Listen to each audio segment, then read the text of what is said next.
It's like no capital outlay, but I make the money. So But it's a good Uber deal. already started to decide, like he was researching how to put like sorry, our friend decided to put some body bushings for all the arms and legs. Anyways, guys, good evening, everybody. Welcome to Monday Night Live Show. You can see why I was like, okay, fine. I was like, Yeah, we're just talking about the fate of my Alpha Sat because hmm. I really think we should go to someone who will love and care for the car. And yeah, so good evening, everyone. If you're here, come and say hi. By the way, I haven't been on this show for a long time due to my You trip lost to weight, Japan. bro. Lost weight. You I don't lost know, weight, man. or your camera, you're having a different I ate focus. a Focus lot in like Japan. I ate so much in Japan. It's ridiculous. I eat so much rice. I actually don't eat a lot of rice, but in Japan, rice is so nice and all the food pairs well with rice. you look taller. Sorry, Hey, Tana, sorry. You look much more build up, like taller. really? I go to the gym now, but Ah, Tana, have you ate gyoza before? Do you know what's gyoza? Joseon is that the people they no that's a omasake, is it they cook for So you? gyoza is like a dumpling, like Okay. wonton. So the Japanese they fry it on a grill, right? That's what gyoza is, right? Hmm. So there's this place called Utsunomiya. It's a bit north of Tokyo. They have initial D roads. The hairpin stack after it's like hairpin after hairpin. Like the road is literally like this. Okay, Yep. it's like this. Okay, it's hairpin after hairpin. I took my century there when and the car sucked in the hairpins. Okay, no, but the point is they're the highest consumption of gyoza in the whole of Japan. They eat the most gyoza. Gyoza is this dumpling lah. Dumpling. Okay, and I went to this restaurant. Right, they brew their own beer. Hmm? Okay, their own craft beer, and they make their own gyoza. And the reason why they do this is because they believe they have the perfect pairing of the right kind of beer and the right kind of gyoza. So you buy those two together, all made from scratch in house, and you drink the beer and you eat the gyoza, and you say, "Oh my god, it's a match made in heaven." But wait, there's more. They have two, three types of beer to match different kinds of gyoza also. So I ate 18 gyozas in one night. Hmm. I swear, if I have more space in my stomach, I'll eat more gyozas. Right? I got a theory, bro, about this. Yeah. What's that? I know I feel that any country that has a cold climate, Yeah. because they are more indoors, Mhm. they spend a lot of times perfecting things. Really? Yeah. Because they or they go into a micro culture or micro brewery or like a handicraft, whatever. They got this home thing that they do because they can't go out, kind of fun. That's But true. countries that are hot, summer, whole day out, we're like, at night go out, day go out. We are out of the day, whole day, like never come back home because why? The weather's so good. So I just feel that if you go like to Asia, for example, if you like to go to Asia, then you go to Brazil, for example, people are out doing stuff. All the home stuff and perfecting things all happen in like this Mm. cold Mm. countries and they stay at home, cozy. And that's why I think the Japanese have got that feeling because you get to a Japanese car like the crown and century, all is like there's a coziness to the car. They go to Yeah. the small details. No, So the Century is amazing. I mean, yeah. it doesn't impress you like an i7 or S class. You get in the car, you realize like, what the hell am I paying for, right? But you spend 2 days, 3 days in the car, and you realize like, man, this is such a good car. Like this is a car you don't want to leave. You want to sit in the car, you don't want to get out. Mm, It's mm. it's very is Would you say it's a driver's car or it's a car to be driven in? That's the funny thing. Toyota mentioned on their press release that they put a lot of effort to make sure the car is nice to drive, right? Mm, And I didn't believe that BS lah. So when I drove the car, bro, you can place the car where you want to go. It's mm, accurate. The steering is accurate. The mm, chassis will follow. Albeit you have to wait the car to roll lah, mm. because it's air suspension, it's soft, it's long, Yeah, it's heavy. But I never once felt I was not confident with the car, even in yeah, B roads, yeah. right? I mean, that's one thing I noticed that like our similar thing, my thing with Lexus, I hated Lexus to the core at one point. Yeah. I just didn't see the logic of getting a Lexus. Like, you want a six-cylinder engine, get a BMW. You want power? Why would I get a Lexus? But the moment you drive one, experience it, as not on the first day, second day, third day, then you're like, yeah, I get it. So I think I'm trying to resonate. I think it's one of those things whereby they think about long-term satisfaction versus that immediate thrill that you get from a Golf Yeah. GTI or a turbo car, whatever. It's not. It's like they think about long-term. So But So the yeah, I Century, can. they give him a special treatment. They really give 150% effort. Like the Right. steering, the brakes, the throttle, the hybrid, the way the hybrid works, Mm, everything is done in such a harmonious way. mm, I got to give a hats off. I never think I'll enjoy the Century that much, but after driving with a lot of highways, B roads, everything, today if you import one through AP, everything, you're probably looking at 700 to 900,000 ringgit. ooh, But it's not Rolls Royce level, okay. But because of his name and the badge, right, mm, you will be immediately placed in the same echelons of a Rolls Royce owner, even though it's not a mm. Rolls Royce price, right? The interior is nowhere near to Rolls Royce. No, you cannot fight Rolls Royce interior. Okay. Bentley, So, Rolls Royce. so it feels Japanese still, lah. Yeah, there are a lot of parts you feel Lexus, right? But you know, the badge and the car is so understated. Like literally, if you're not a car lover, right, you look at this car, look at that, you won't even know that it's a luxury car. You just think it's a Volvo, it's an old Volvo or something like that, right? That's what my Understand. fiance said. The first thing she says is it looks like an old Volvo. Yeah. But but when you walk up to the car and you walk around the car, you notice the car is really elegant. It's really Mm, elegant. It doesn't. It's actually the antithesis for attention, right? Which is I think what this car does so well. It is so undemanding of attention, but yet it's so mm. gorgeous. You Yeah, know. I think I can. I mean, I won't able. I can't say I truly I know it, but I can see what they've done, lah. I mean, there is Oh yeah, this thing. and the There's paintwork, mm, the paintwork is amazing. Like you look at the mm, paint, it's like, oh my gosh, they put Rolls Royce level paint onto a car like this. Like yeah, for this like price, mm, you put Rolls Royce level paint. like It's like an amazing. analogy is like the Seiko and the Grand Seiko. Like Yes. you don't get it. Like I can see like a non-watch guy, like you don't get it. And I won't say I'm a watch guy, like, but I had a Grand Seiko and I had a Seiko, and I love my Seikos lah. And I see this like they're so similar, but yet there is something about that final touch. So it's like to say, to get to the last 5%, it will cost you Yes. triple or four times the value, like, and this Yeah. is the last 5%. I think the Century is amazing. If Mm. ever one day I'll be shuffled around, if I have 700, 800K budget, I'll buy the Century versus the BMW i7. It's not as accomplished as tech Yeah. as interior as a BMW i7 or S Class, Mm. but it's such a gorgeous car. Mm. I love the fact there's a Phoenix logo and the Emperor gets chauffeured in the car. But the thing I like about the suspension, Tana, is that they deliberately engineer a bit of road feel into the passenger's seat in the rear as well. So they don't want to Oh. completely like put you away from the road because they feel that this is what I think. They want the passenger to feel like they're in the car so they don't feel so sick. My complaint about the S Class as a rear passenger is that it always feels sick. I don't know, I've seen in a bubble. I'm sitting in a bubble, I don't know what's happening outside the car. So I always feel like it's too soft, like I'm too disconnected from the road. So I always feel a bit motion sickness, Yeah. you know. I think I can relate to that, like in the IX. When the IX came, I was like, Oh my wow, god. it's fun. But yeah, after a while, it's just too deafening. You Yeah. just get a bit not nauseous, if Yeah, that yeah, makes yeah, sense. yeah, yeah. Because your eyes and your ears and your body sensation doesn't match how the car is moving. So it's just like Mm. disconnect. No, I also feel that like KL Auto, you go to Desmond and see KL Auto, and Mm, he talks mm. about soundproofing.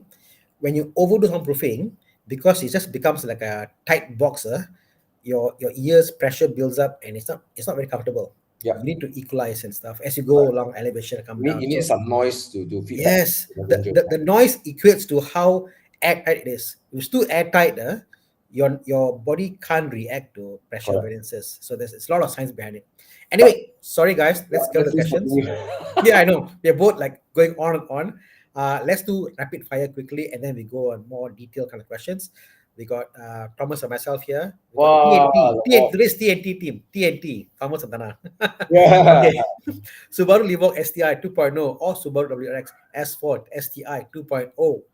Um, I guess your practicality, what do you want to use for? It's correct. I would I say. think what? If you want the cool factor, get the Lavok. Lavok is Oh cool. yeah. Oh yeah. Oh yeah.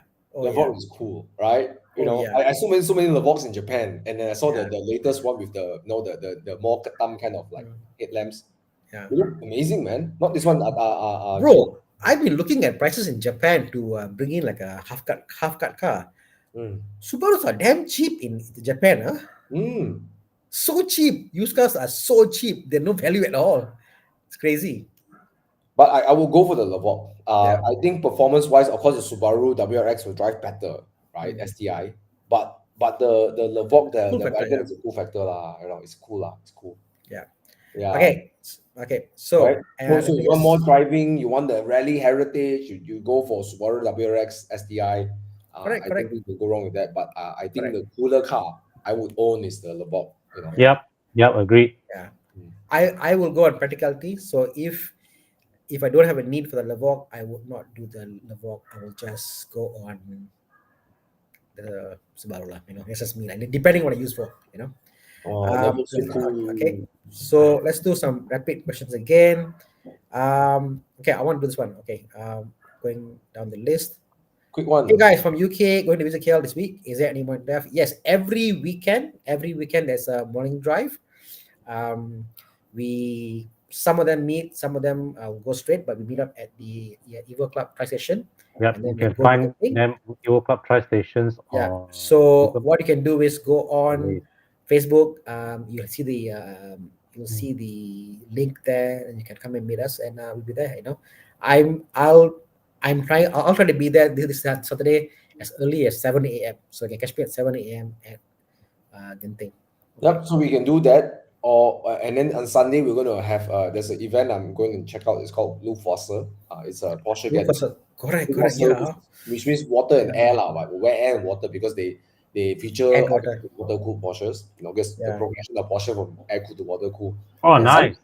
Yeah. Right. So What time is that again? and come and check out these events. I'll be there on Sunday. I'll bring my spider over there. Yeah. That's Sweet. in Subang, right? In Pinnacle Car. Okay, I'll be there lah. Subang. I can't not come lah. It's literally next door for me, right? I'm Putra Where Heights. is this again? It's This is in in Putra Heights. It's in Putra main, Heights. one of the main, Oh, main place, the mall. okay, bro. Oh, I okay, come my okay, yellow okay, my okay, yellow okay, Boxster. okay. I need to go there and make a noise. I'll be the loudest one there. Okay. Okay, cool. All right. Okay. So Chen, I'll see you there. All right, come and say hi to us if you see us Okay. on weekend. Right? Okay. So next one. Chiang, I'm selecting. Okay. Tiguan. Is Actually- Volkswagen Tiguan 270 still a good car? I love the Tiguan for its understatedness the way it drives lah. Fun fact: I used to own this car. Yeah, it's crazy, right? You see, like like I like cars that blow your mind. Like you see a Golf, like Golf should handle this way, and it's drive a Tiguan like shit. The Tiguan drives like a Golf, custom chassis, and it Yeah. blows your mind. Like, wow, how Oh my god! Look at the price. crazy, yeah. Wow, that's Yeah. a lot of Yeah. car for the money way. Yeah. Kelvin Man, I think it's a good value compared to the Tiguan and the Golf for the same generation. The Tiguan probably might cost a little less, and I used to own one of these actually. Hmm. And one of the reasons why I consider this car is because they're using the 6-speed. I think it's not mistaken, the 6-speed. It's the wet clutch, yes.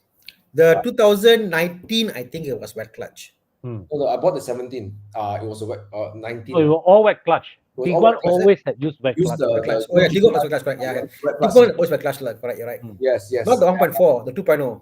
No, even I love wet 1.4, so That's weirdly, Tiguan always was wet clutch one. Yeah. Okay, there you So go. what I like about the car is that you're not gonna drive it like gonna carve corners and stuff. But the point is that when you get in the car, you feel confident with the car, right? I at that point I was comparing between the CRV and this. The CRV on the highway, I just don't trust the car, right? Yep. But the Tiguan feels like, okay, I know I'm safe. The comfort comes from the security, the feeling of security on the highway, So yeah, I think it's a good car for the price. Oh my god, like 60,000 for 2017. I mean, you can get a HRV for the same price, but I will go for the Tiguan anytime. Yeah.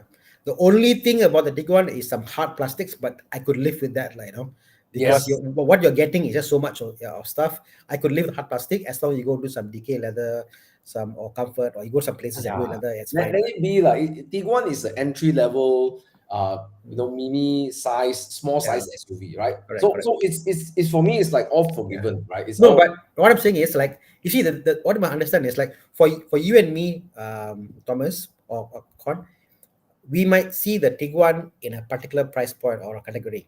some might perceive it as, oh, this is a luxury German car I'm getting into. Hmm. So if that perception and reality has a mismatch, then you spend a bit more, you can make it to match your perception. Yeah, that's what I'm saying, you know. Yeah, yeah. Right, because for me it's just, oh, that's another golf. Tiguan, you go to UK, like everywhere there's a golf, you know. But yeah, okay. On the same line, VW Sirocco. Yes, R. Oh, go bro, for it. nice. Go for it. Go for it. Nice. It's such an underrated car because first of all the design is amazing. I don't know about you. I love the design. I Yo, I love the Mm. way it looks. freaking love the design. Mm.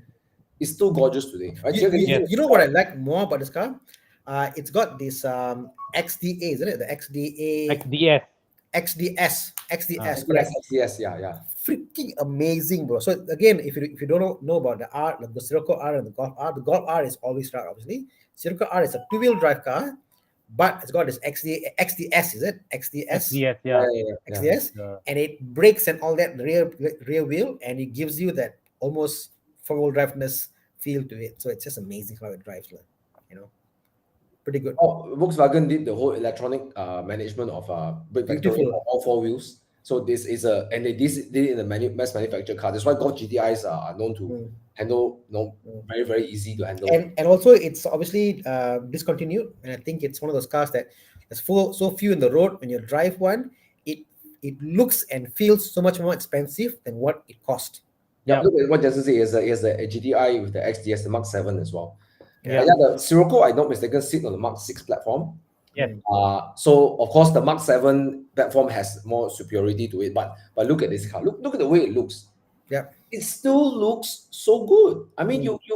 you drive this up to, and you park next to a Porsche Yep. 997, Mm. right? You look at this car. It's Yeah. such a good looking Mm. car. Two doors, Mm. handles pretty well. Mm. And I mean, if you want a bit more power, you're greedy, go and Mm. see Mike Yap. Mm. You I think Jansen, yes, you're right. Your GTI also has got XDS. Something about maybe the wheelbase, whatever, but it just feels not as nimble as the GTI. It feels more as a bit more control in the Sirocco, I feel, compared to the GTI. because So the Mark 7 on Jensen has more it's a newer car lah. So the platform has obviously, yeah. correct, yeah, Of course, the looks and the special the way the Yeah. Sirocco R looks is special. Mm. So yeah, yeah. the question mark. Okay, if you are interested in the Volkswagen Sirocco R, it's in your budget. Go for it, man. Yeah. Okay, next one. GR RZ spec. For me, any GR is I'm in love, like, you know. But the RZ spec, what is that? I'm not familiar with I this. think the high spec lah. Yeah, High high spec, spec. yeah. I don't like the Yaris. I know I'm unpopular opinion. I like the Yaris, but I don't like the fact they're all the same. They all look the same. They're all the same. It's like very vanilla right now. But if I could find a way to undercover or make it different, then I'll probably get it. But from mechanical standpoint, it drives brilliantly. Like, It does, but the point is that I feel it's the kind of car that after 2 months, 3 months, it feels start to feel like Yeah, the learning curve after it's very fast. You get the car, and then you're like king of the road. King of the road. no, you cannot beat the king on the road. No, it's still my view, bro. You cannot beat that.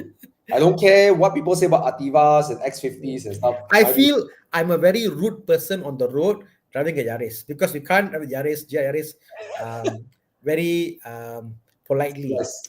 You know, there's some cars, even with Megane, you could drive it politely, and then if you want, you can push it a bit more. But Yaris is just as mental. It is no way to drive it politely.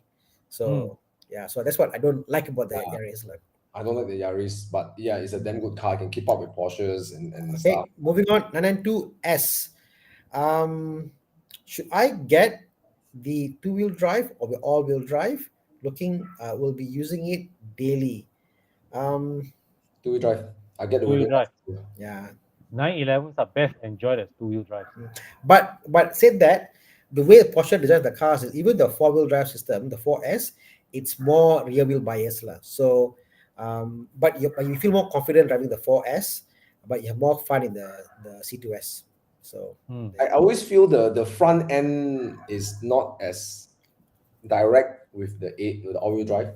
yeah, correct. I agree. I mean, I love. Is, if you're a driver and you like the sensation of driving, Mm. I think go for the two-wheel drive.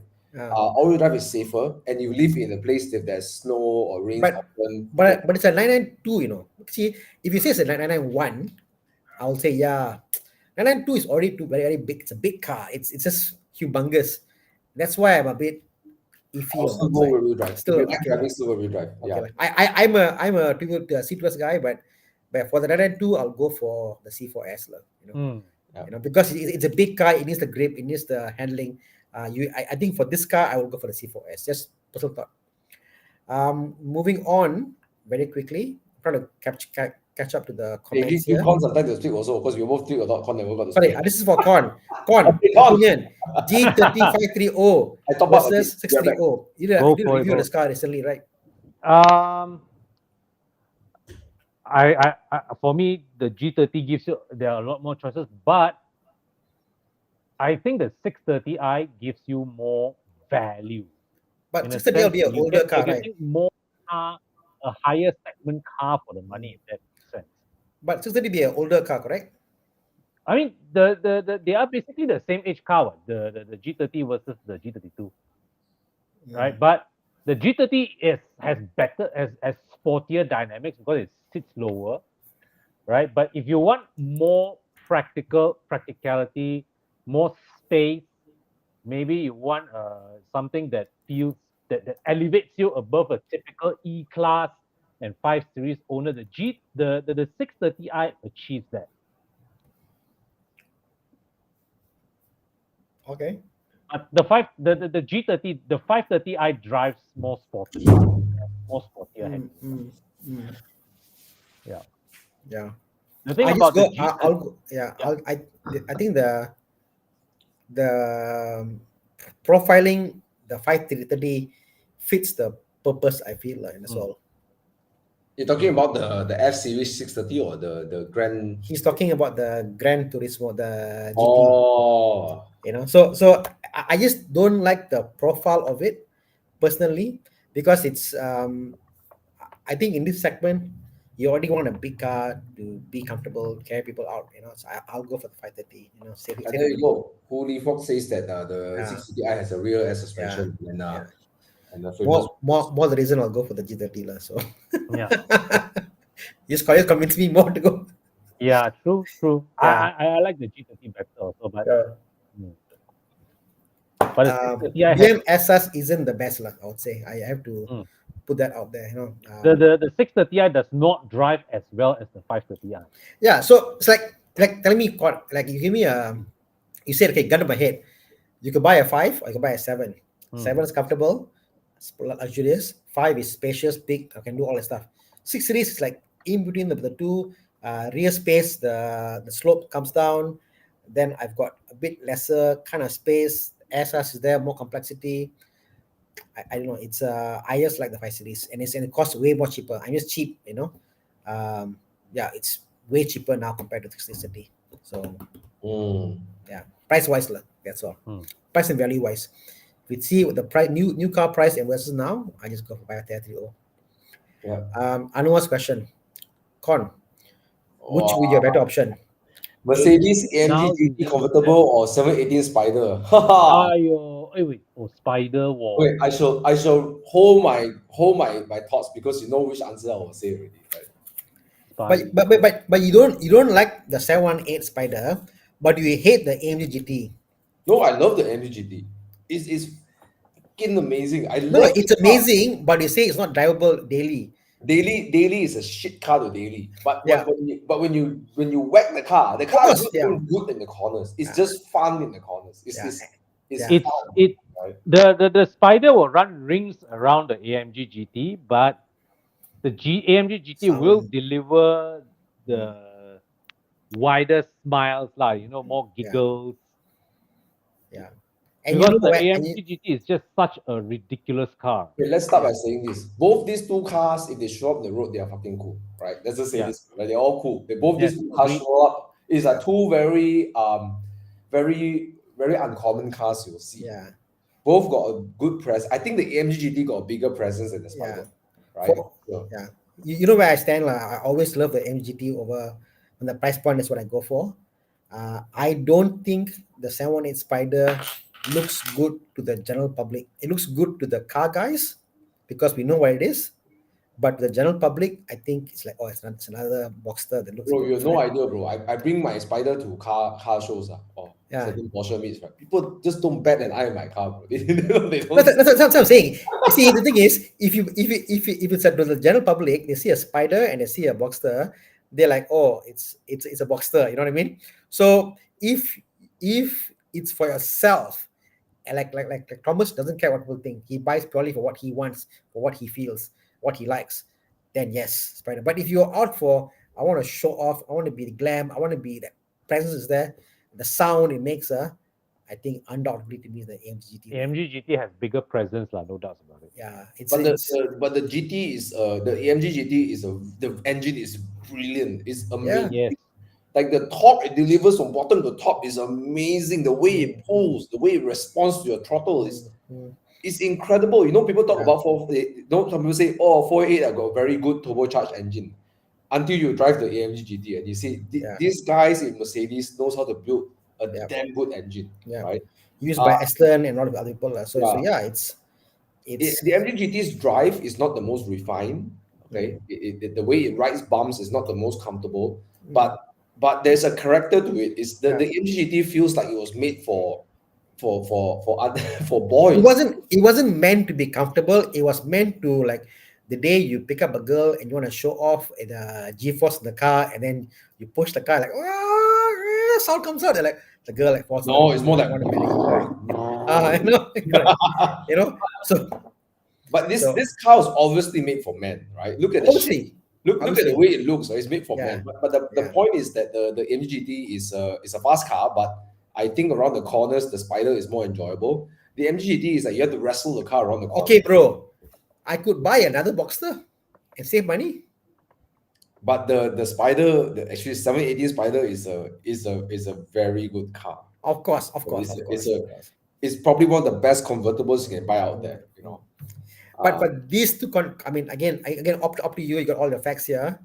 My choice is MG GT convertible. You know, somewhat a convertible, a bit more rare. You know. I think the Spider. the Spider has great merits, but AMG GT just has more presence, more cool factor. Yeah. Compared. Okay, moving on. Con, back to your territory, BMW. How is it that G30 price is going up? I mean, I know the new 5 Series is not exactly likable, but how is it that G30 price is going up? No, it's not. It's not going up. I think you're just looking at different particular cars for sale. I would say buying go out. for the G30, but 330K is too much. Yeah. 330K is too much to pay for a used G30. Okay, the here's a question here: sporty and comfortable. That is sort of a challenge. Okay, which one more? Okay. One more? Let's just baseline where you are now. You are on a 520 F10, bro. Different leagues altogether. You know. I can tell you, 330 Li is comfortable but not sporty. I would avoid the 330 Li like a plague. Like I will just avoid it completely. It's a car that I will not even consider to get. Yeah. Sorry to say, you know. Yeah. G30 I will get, and honestly for you, I would say go for a used G30 pre-facelift, spend about 140 or 50K on the car. You'll be a smiling person because that car compared to the newer facelift, there are things about the pre-facelift I think looks better than the facelift also. Save the money, you know. The digital meter for me doesn't work. I prefer the pre-facelift models anyway. You know. There's a delay, you know, in the meter.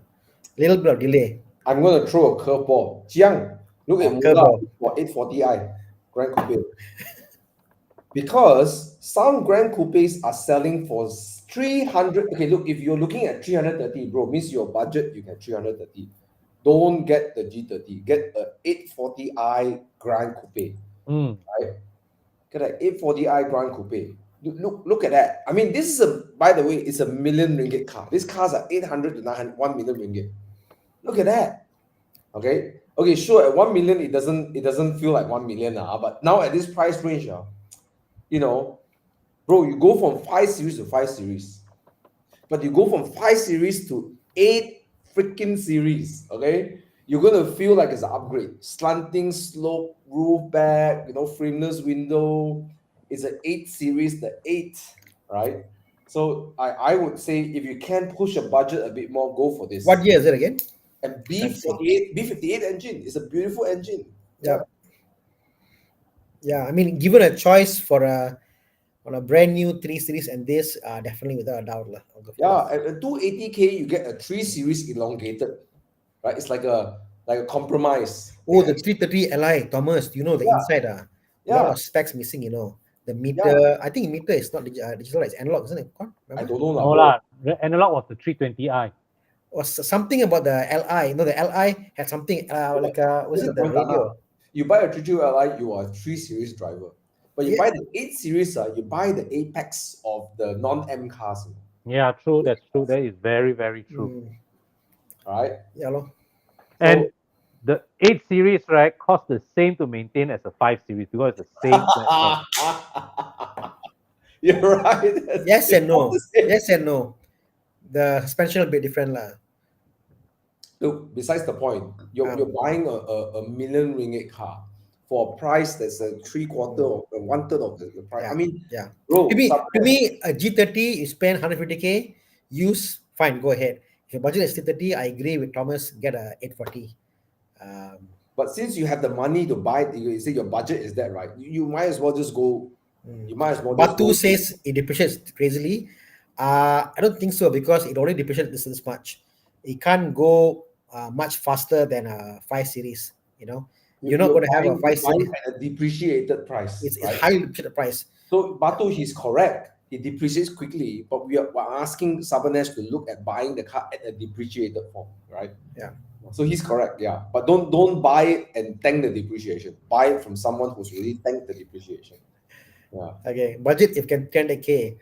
You never know. Sharbis, yes, go and ask him. Tell him this is the price I can afford.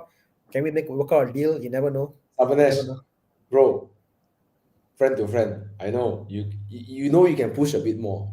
Make some changes. The monthly repayment a little bit more. But It's a grand. Okay, yeah. Yeah, you get in the car, right? You realize that you have a big upgrade from your 5 because you're driving an F10 right now. You just have you have like a double step upgrade, right? Yeah. Okay. Okay. All right. Okay. Flying beep says my dad is seriously considering going from an F10 5305 to a Resto Wow. Frozer or a Isuzu Trooper. Any option on those cars? Your father is going through a midlife crisis. Let him have his thing. Don't disturb your father. Yeah. He said his dream of doing it. He's worked hard enough. Let him spend how I want to spend to enjoy his life. I wouldn't stop anybody. Yeah. Yeah. Anywhere to do coating, you can Go drop see by Con. Excel, you can drop by Evo Club Car Wash. Yeah. They also do coating. The team is trained with Sonax to do all the way from detailing to coating. Yep. Right? And just while we're in this topic, right? Coating is not a thing where you're buying the coating. You're actually buying more of the workmanship to apply the coating, right? So make sure that when you go to a place like say like Evo Club Car Wash, or maybe Expel, like these guys are all trained properly to get the car ready for the coating, right? Yeah. Okay. Next.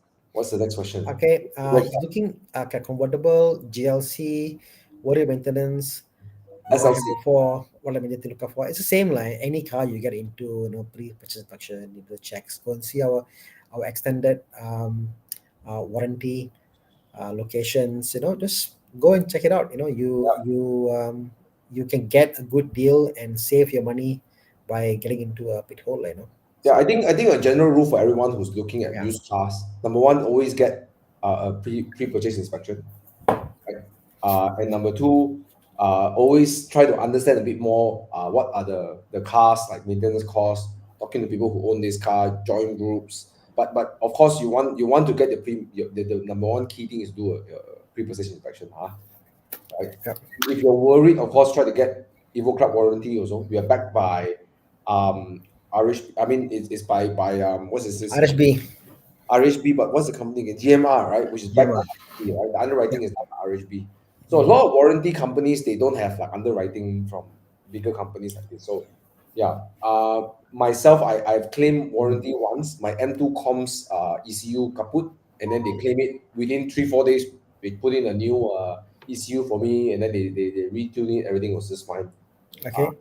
Okay. Everybody say, have a good, safe Safe flight, trip, Bobby. Bobby. Good night, Bobby. Enjoy your time in Sydney. Sydney, Bobby. Okay. Okay. It's going to Australia, mate. And welcome back to Peninsula, Malaysia. Alex, we'll see you at Luftwasser. Yeah. Right. What time again? 3:56. 3:56. Yeah. Yeah. Okay. Okay. I'll bring my son along. Lah. What's that? I'll bring my son along. 3:56. 3:56. Yep. What else? Any questions? X50 or check? Okay, this is a good question. Actually, I have an interesting conversation with one of my viewers.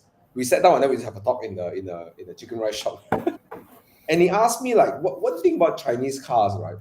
And I can't help to feel, right, if I'm a person I'm a family, I got kids, and then I'm looking at the HRV, high spec 140K, 150K. Then you look at the Chery Omoda, they offer so many things. It's like it's very hard to not look at the Chinese cars. So, Yeah. And of course now X50, X70. Now, first of all, I think the X50 is a smaller car than the Omoda, correct? Correct me if I'm wrong. Is it true? About Smaller, the same size lah. About the same lah. Actually, the way it's positioned now, the positioning is the pricing point is about the same, plus minus. The size is about the same.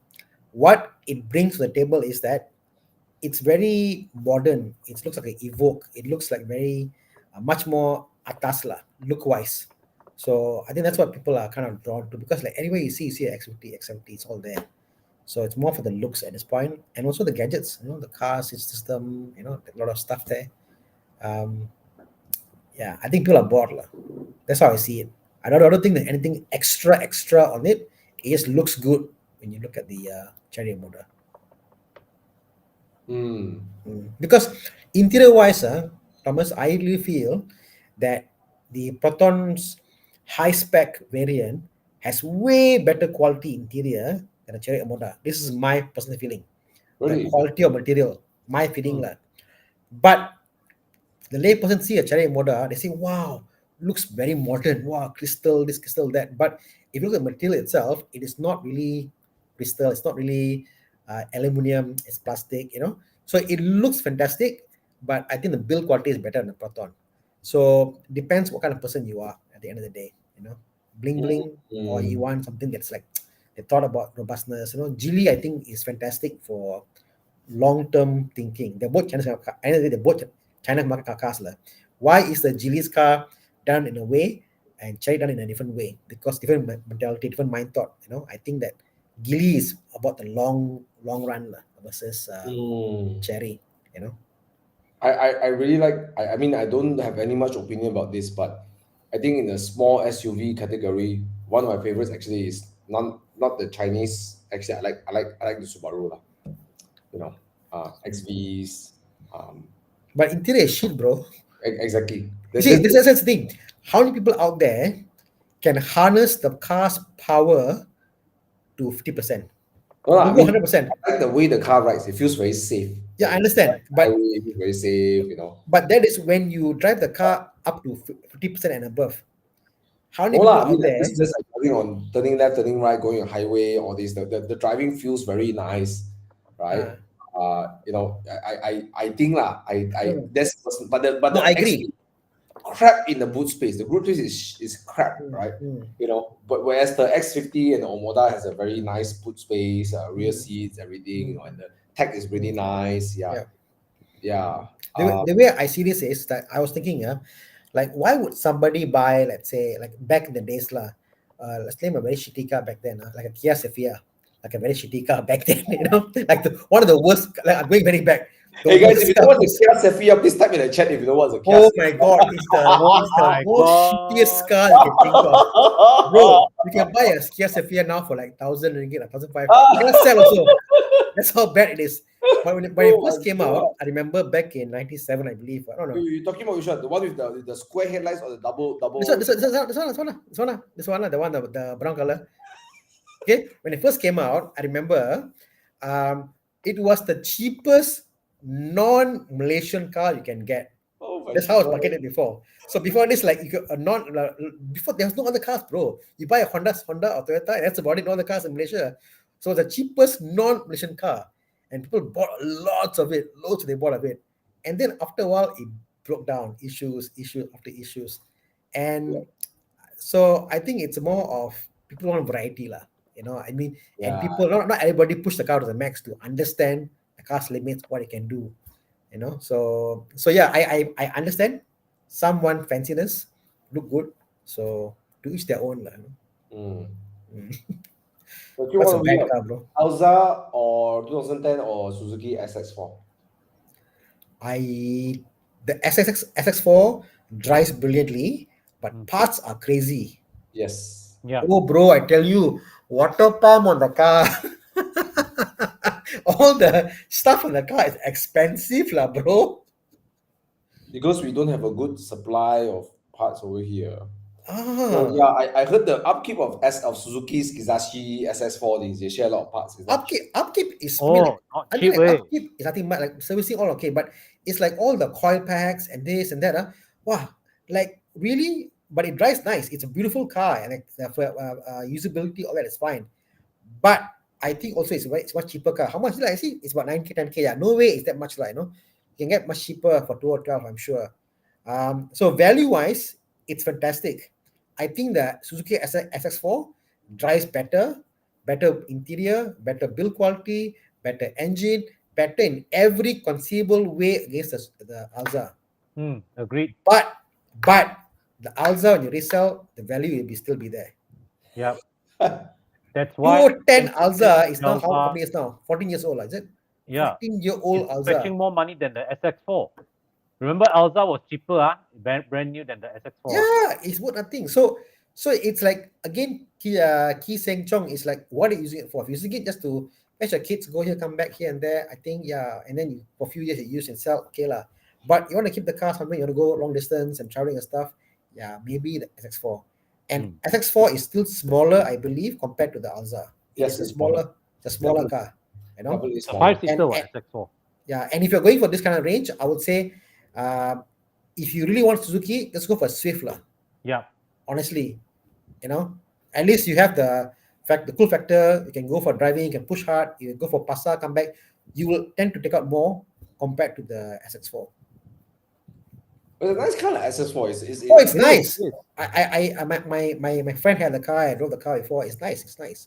yeah, Yeah, I drove one recently also. It's a very well put together car. yeah, 100%. yeah.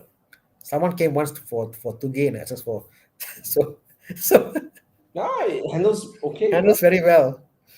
Okay, Joe. Hey, yeah. 1.4, Jetta 1.4. Okay, I'll read Highline. for those who are listening in. Was considering a A3 1.4. So Audi A3. So looking at Audi A3 1.4, a Jetta facelift 1.4 Highline. So again, an Audi or a Jetta, similar engine, both from 16 to 18, pricing around 40-50K. So the only question is now Audi versus Volkswagen. What do Volkswagen. you get? To me, the answer is always the Audi because it's better build quality. But as an alternative, would you consider the 1 Series or the 308 instead? For to save your time, let's just skip the 308 and compare the 1 Series against this Audi versus Passat. I would say I would consider a 120i M Sport probably drives the best in terms of fun to drive. But the rear seats are almost unusable. Very upright, right? It's only upright, but because because it's rear-wheel drive and you sit very near to the shocks, you feel a lot of the rear passenger feels the road more than you lah, more than the driver. Yeah, but I had a 1 Series and I love that car. It drives like a coupe when it's like a hatchback, you know. Yeah, I would pick the 1 Series, although it's a Prince engine, but get the facelift lah, that's problem. But if you want to go the VAG, I agree with Thana, go for the A3 lah. The interior at least is Yeah. nice. The Jetta, I mean, it's not even close. The A3 is like is the Jetta's interior is like everything's hard plastic. The Jetta, wasn't Jetta was made in India. No, Really? that was the Vento, the Polo sedan. Vento. Ah. Yeah. Jetta was But TKD. Tana and Con, is this the engine that has a lot of problems as well? Yes. No, facelift would be the single turbo, so it is less problematic. Or The problematic one was the the twin pre charge is the problem, right? Yeah. But that being said, between the Jetta 1.4 and the A3 1.4, the Jetta one is the highest state of tune. It's about 150 horsepower one, whereas the A3 is 120 horsepower, although it's the Oh. same engine. Okay. But I mean, if it comes to interior, of course, the Audi. If the price is not much different, right, I'll pick the Yeah. Audi's interior. Lah. Yeah. No fight. Lah. Yeah. They're about the same lah. So I'll just And of course, if you roll up in the Audi, it's not different than rolling out in the Volkswagen, right? You know. it's way different. Look at that. It still looks good, What? Man. In fact, I told what do you call this Rachel to get, to get the The A3 A3, right? Is this Walter de Silvia's work or after. after lah? But man, look at that, man. It still looks relevant today. Hmm. Yeah, it looks good. It looks good. Yeah. So I mean, it's inspired from that lah, from the era it began in 2013. It's definitely from his look lah, wow, so cheap now. 40,000. Yeah, it's cheap. Man. But yeah, Joe, I will pick the Audi. If it's between these two, but if I get to choose the 1 Series, I take the 1 Series 120i lah. I would go for the 1.8 Quattro Oh yes. instead. I mean, if you're going to go for Audi, just Get a Quattro lah. Get a Quattro lah. Yeah, bro, you find a 1.8, offer a 1.4 price. Right? Sorry. Some dealers desperate to take your deal. Sorry, I stand corrected. A4, I'll go for Quattro. A3, I'll get the non-Quattro. There's a 1.8 non-Quattro. Wait, Right, is what? that how much is the Chia? Can You know- check? you know why? A4, You know why? I A4. tell you why. Because the A3 is a golf platform. Yes. So somehow on the Quattro, I don't know the Quattro before, it doesn't feel it's okay, but something about it doesn't have that that long sedan Quattro feel to it lah. So I always like the A4 Quattro compared to the A3 Quattro, and if you're going for the Quattro, get the A4 instead. It's just a better car, bigger and all that. If A3, I think the non-Quattro is nicer to drive. Hey, how about a A4? Could you get an A4 with that price for a 2016 A4? Yes, 50K can get. Can man? I'm sure can get You 50,000. can be 8.5 or B8? 不知道。不知道啊。I mean, see? okay, first and foremost, I think the A4 is a better riding car because it's a slightly bigger platform. Yeah. But the rear seats are more usable. The A3 seats are the rear seats are almost unusable. But A3 is nimble, bro. A3 because it's Yes. on the platform of the A3 is exactly a It's golf. a golf platform. Bro, the A3 is so nimble. It's like shit. What do I get into? But the A4 is nice lah. Proper car, big space, all that. Right? Is this the one with the makan minyak issue? This car? All these cars in the 2.0 had that issue. The 1.8 not as much. So 1.8 is not as much for some reason. 1.8 had other issues with the gearbox. I see. The Passat and stuff The like dry clutch gearbox. Correct. Okay. But yeah, I mean, come back to this question. I mean, I pick Audi if you can get an Audi, right? Better gearbox. Yeah. Okay. Let's see. Clarence. Okay. Chiang, you can pick. No problem. Recently had problems with my CLA 45. Normal price, right? It's normal price. Bro, how much now? CLA 45? I think it's dropped a lot. 180K for the 2015, the first model. Yeah, I think it's normal, lah, bro. Yeah, it doesn't surprise me for the price, bro. Yeah. Okay, fuel pump. Okay, I'll give you an estimate. What they quoted you, Clarence, could have been the fuel pump and the fuel sender. And then plus Okay? labor. Yeah. And labor. So fuel pump alone, I expect it to be about 2,000 plus for, and then the sender about another 1,000 plus, and then labor is about $500. It's reasonable. But maybe what they're quoting you is the fuel pump and the sender. Just check out what it is for. If it's only the fuel pump, then you can ask him, is there any other German alternatives? Then you go for that, Okay. Come. All right. Hey, so many questions. Let's skip to the forward ones. All right. Volkswagen versus. Okay, I got this one. Okay, WRX S4 2016 or new Civic FE. Both using CVT, which are better choice? How to choose Civic FE? I mean, if you can afford WRX, of course, WRX law. Hey, but interior, the Civic FE nice. Yeah. You Interior cannot Civic fight lah. The WRX is like that scratchy plastic, everything. Yeah. WRX is like Japanese cars from 10 years ago, still minor standard. Yeah. And of course, not to mention the rear seat space, the Civic FE is Oh, yeah. plenty abundant. Yeah. Yeah. So, which one would you choose? WRX law. Because you want But it's like a no-win scenario lah, because if given a choice, I wouldn't want a CVT. but Subaru CVT is not bad. A Subaru CVT is not bad. But yeah, between Civic, there's Civic FE, WRX. Right? Oh, it's cooler, right? The big WRX, scoop, the big scoop in front there, it's a big Yeah. scoop, It may betray my age to choose WRX, but it's a WRX. And you know what? If you have kids in your life, what's your name? By the way, I don't know what your name is. Rakira X. Let them experience a bit of less luxury in the back. Yeah. I guess, right? Right? I might actually go for the Civic. I do like the Civic, honestly, the way it's put together. I think it's it's okay lah. It's okay. Yeah. Okay, you pick a question, right? Ki Sing Chong again asked question. Second question for the day. Thoughts on the 204 Hyundai Accent 1.5, reliable, trustworthy? No. Don't buy. Okay, good. Don't buy. Okay. Next question. Hi. Evoque. B8.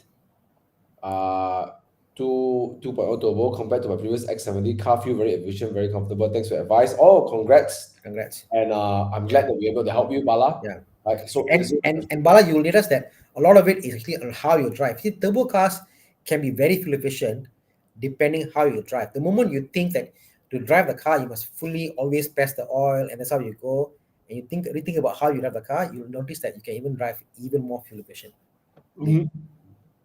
Currently driving a 718 Cayman as daily, planning to upgrade, 300k to 400k budget.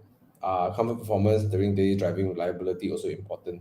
I mean, your Cayman is already known for all of this that you want. So what are you looking for?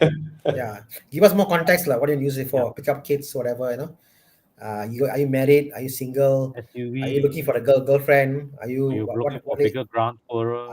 Are you an insurance agent looking to upscale your presence? Give us some context, Yeah. Yeah, but if you want comfort, right? I got just a suggestion for you. What? Get an E-Class coupe or E-Class convertible. Bro, he had a 718 Cayman. We know of one of our. Look at this question. I like comfort and performance daily, right? Comfort. Maybe he wants something more comfortable. I don't know. I'm just thinking. But I feel the E-Class is nowhere as comfortable as a 5 Series. It's not. E-Class. You can't tell me what to call. I mean, to be in a nice cabin, I agree the Mercedes can be a nice cabin place to be. But all this people say about Mercedes, it's a thought. No, Thana, what I'm saying is E-Class coupe or E-Class convertible, right? Yeah, I understand. Yeah. But the thing is, we are so mentally trained. Mercedes equals comfort. But I know. But the point I'm saying is that I think if you went into a Mercedes E-Class, although it doesn't drive as sharp as a Cayman, right? he will feel entirely different driving experience. No, not that. I'm saying that a BMW 5 Series, in my opinion, is more comfortable and more performance than Oh, definitely, yeah. definitely. That's what I'm saying. People have the conception of why the Mercedes is comfortable. But if you compare back to back, I mean, go to any showroom today. I challenge anybody out there. Go to a showroom today. Drive a brand new E-Class, brand new 5 Series. The 5 Series is way more comfortable than the E-Class. I can put dollar on the table. Blind test. Really. I agree with you. But I'm Mm. talking about a coupe. It's more lifestyle, right? The actually, to be honest, the E Coupe, right, is I feel is built to and engineered to a higher standard than the Yeah. sedan. Coupe is different. Feels Lah. that way. Yeah. But I think okay, my suspicion is Pyro is getting a bit bored of his Cayman, right? Because Get a Boxster. he doesn't sound like he's a morning drive kind of kaki. He drives it daily anywhere. I think if you are that kind of guy, I suspect you are, Pyro, then get the E-Class convertible. Yeah. It's special if it is convertible. I think one of our Evo Club members he's selling his Yeah. E-Class, beautiful green color. The green color is beautiful, and then got gold rims. Mm. Chiang, can you find it? It was one of Okay, the Pyro give us some context now. He say he's, can you select that, Chiang? His contact, his no he's children. married with no kids. Yes, go. Buy 9. 911. Better, bro. 911, Better. Go. no, 991.2. Buy one. Okay, done. Okay. Done. no question. It's a good idea. It's a fantastic 991.2 is very comfortable to daily every day drive You see, around. Batu says the price is more comfortable. Yes. Oh, no question. Yeah. No question. It's this programming that Mercedes has done that the Mercedes is more comfortable. Pyro, if you're not going to whack your car, mountain roads, all of that, all right. I think you can give away the whole 911 thing. Get yourself an E-Class comfortable. It's amazing. It's beautiful. It's comfortable. You drive around, and then occasionally you can cruise with the top down after work at night. Yeah. So I would like that. Yeah. Okay. Let's answer this one. This is a very quick one. If depreciation wasn't an issue, which one's more fun and suitable for weekend or daily? A Boxster or Are you a talking about 718 or are you talking about the 981? Yeah. M40i? He's probably talking about a 718 lah. The M40 has the better engine for sure. The B58 is a superior engine to the Boxer's 2.5. Yeah, but it's not bad. It's also fast. It's probably one of the fastest. Chassis better is 718S. Yeah. Okay. Only the sound lah. I mean, to give credit to 718, the sound is a bit annoying, and it can be better with a nice exhaust system, but it's still a fast car. It's still that's the chassis. It's fantastic. However, I will still pick the Z4. I'll pick the Boxster. I'll pick because the Z4, it just, I don't know. Okay, I don't think when you say fun to drive, okay, Boxsters have okay, if you ever drive Boxsters, especially the modern ones, right, they don't like to be driven they like to be driven in a smooth way. If you drive it smoothly, the car is fantastic, right? But when you want to drive like a hooligan, right, the BMW cars have a tendency to let you drive it like a hooligan, so I think for me, for Thomas, kind of fun. I think the Z4 is also quite fun. You can tuck the tail out, you can do a nonsense. Bro, I drive like a hooligan with my Boxster, bro. I'm the oldest Boxster around. I not to say that you cannot drive like a hooligan, because I think it doesn't reward you. The drive it rewards you when you drive it smoothly. This is my opinion of I've seen a lot of Boxsters stock and modded. My opinion is that BMW try very hard to make their engine feel like a performance car. And they try to give the performance in their car. The turbo lag is less. They do all that stuff. Boxster, a Porsche on the other hand, try as much as possible to make it feel like an NA to downplay the power. So when all the guys with the same car, they mod the car, the Boxsters, they decat the car, they put you in the car feels epic. But as a stock car, the Boxster is a bit shitty. cross generation. S, And one, 718S, I disagree. 718S is very good stock. It's extremely good stock. It's No, better than the Spider. I understand, but what I'm saying is like if you compare that, it's like they've tried very hard to pull back. They're like, hey, I want to make you feel that engagement. They pull back, pull back. But when you mod the cars, the Boxster is mental, bro. It's mental. The Yeah. modded ones. Yeah. Okay, put this way. Okay, Ethan, the better car objectively is Boxster S. No need to talk about. Objectively means you put emotion out of the way. The Boxster S is a better car. Mid-engine, is so good. Okay, but the Z4 M40i, the engine is better. But honestly, the B58 is a freaking brilliant engine, right? Yeah. The way it delivers power, you will not believe it. Like the bottom to top, it just pulls and pulls and pulls. You're just wondering, is a single scroll, I mean, it's twin scroll, single turbo. Like you cannot believe how good the B58 is, right? Yeah, but so in engine department, the Z4 wins, but as a package altogether, performance objectively, Boxster wins. Chassis, handling, No fight, braking, no fight. everything put together. And the only thing where the Boxster kind of pulls back, my point is that what the engineers in Porsche pull back for you because they don't give you the extra stuff. And you mod the car, it's even mental than what it is. So But you know what, the Z4, so many boxes around the Z4 look so special. don't care about people. It's about you. I mean, all of us. Like if you say, let's say in your lifetime, Ethan, you grow up. It's like dad. Like dad say, dad. The son asked, Dad, what car you had when you were in 30s? Well, I had two options. I could have bought a BMW or I bought a Porsche, but I bought a BMW. Okay. And the son said, It's Dad. like, Ethan, if you never owned a Boxster before, go for the Boxster. Yeah, exactly. You know. Oh, let us go for Boxster because you can tell people I bought a Box. Exactly. You know. I bought the Porsche. Okay, so go for it. If you never owned a Boxster, but if you're someone like me who really own Porsche, Yeah. the Z4 is a very good choice. Yeah, correct. I understand. All right, cool. Hey, by the way, sorry guys, just me and Thomas just playing around. I'm just playing around. Yeah, going back and forth. This is fun, ma. Like This is that, fun. different opinions, only fun, ma. If every show we all have the same opinion, then it's boring. Correct. And not fun. Yeah. Where's the fun in that? Okay. Exactly. Okay. Okay. Boxster feels better. Okay. Yeah. Right.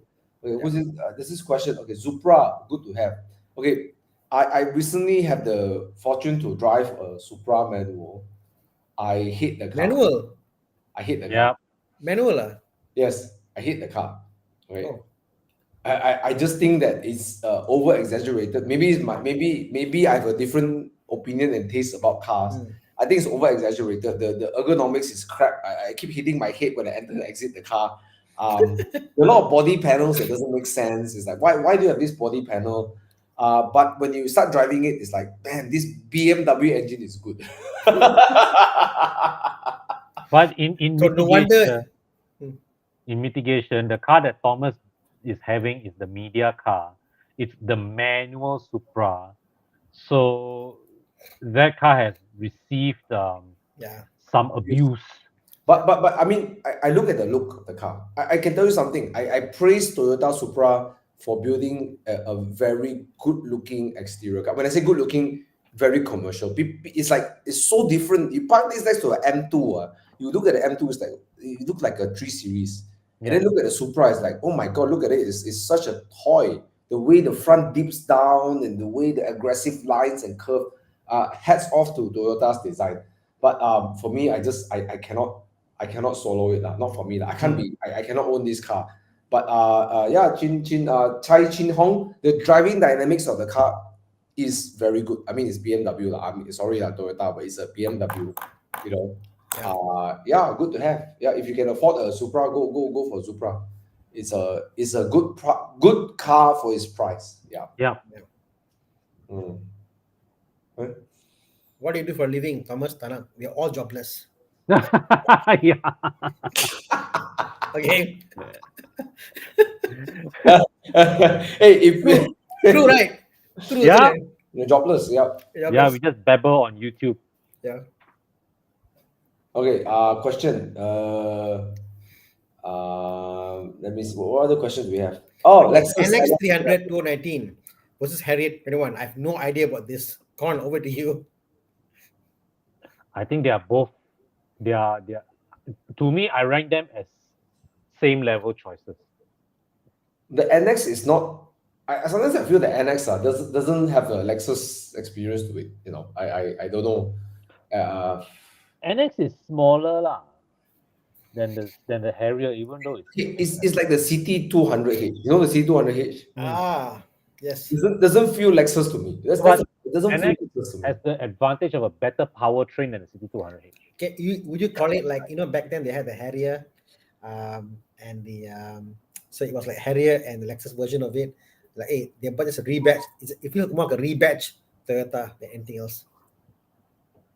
The rebadgeness is very, very obvious in the But when you go into a GS, then you wouldn't feel a rebadge exercise. Correct. So some Lexus feels like it's truly a Lexus. Some Correct. Lexus feels like it's a rebadge Toyota. So I think the Lexus NX300 doesn't feel special enough for me. But Yeah. but of course, if you look at the badge and the way it rolls out on the Porsche, of course the Lexus is Lexus right? Yeah. Okay. I think it's really up to you. Which one do you like? I just understood his name after all this time. Holy Oh. Took me a while to understand. It's the meme. There's a meme around it. That's why. Okay. holy fuck! Current Gen Supra has a really bad rear bump steer. Think about get your suspension done with Yes, you know what? There's one thing I started to notice. The rear axle suspension is so harsh, right? And you sit closer to the rear, and then you start feeling all of it, right? I start to notice when I go through bumps, I jump with the car, right? I feel like I'm going up and down with the car. I don't think it's the most well. I think it's a borrowed suspension from BMW that came here, and I think that's why with the panels and the weight distribution, it just doesn't feel. I think the Supra is lacking something that I like about the M2Com. The M2Com they upgrade, they redid the rear suspension. They put a rose joint, right? And the way and how the rose joint works, that it absorbs the bumps better. So even though it's a slightly stiffer car, but the way it handles bumps is more.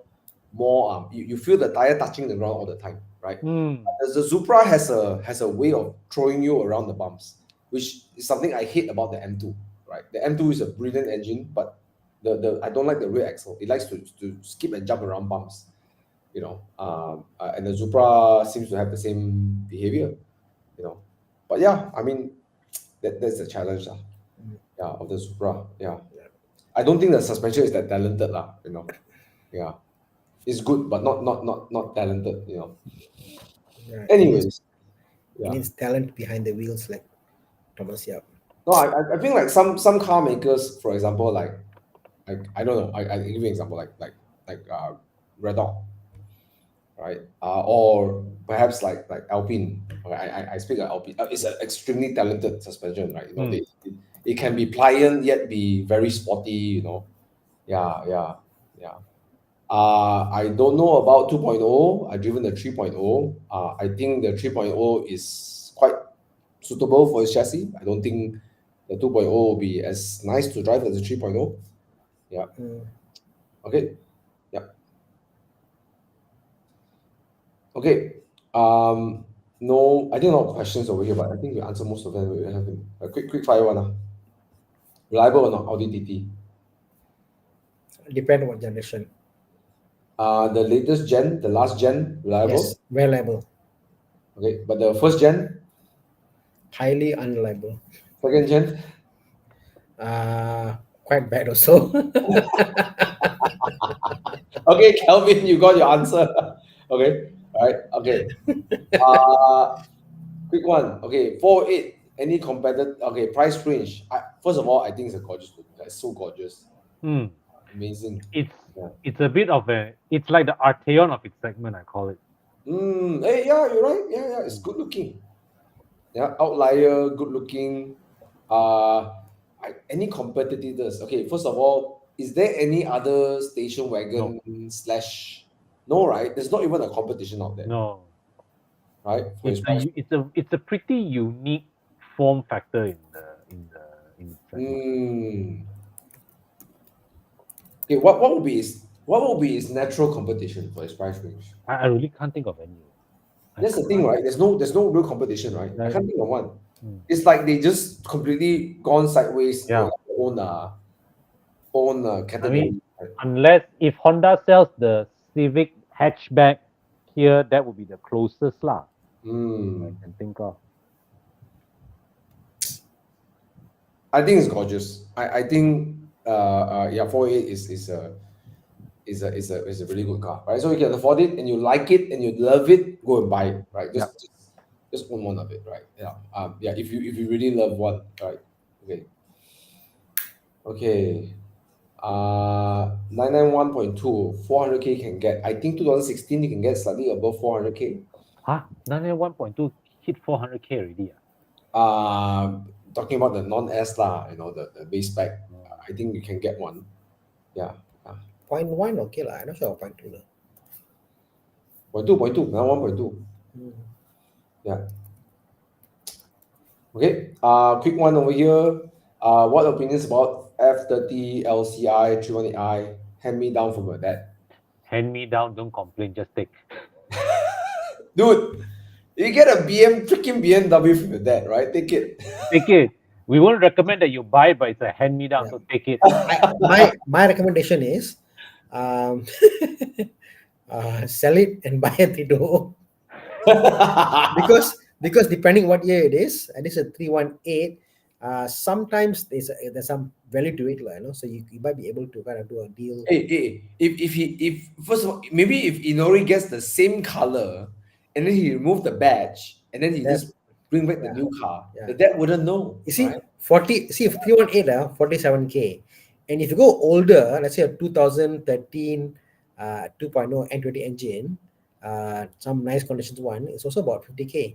So yeah, suka sama suka, never know. Better engine, yeah, it's a better engine, yeah.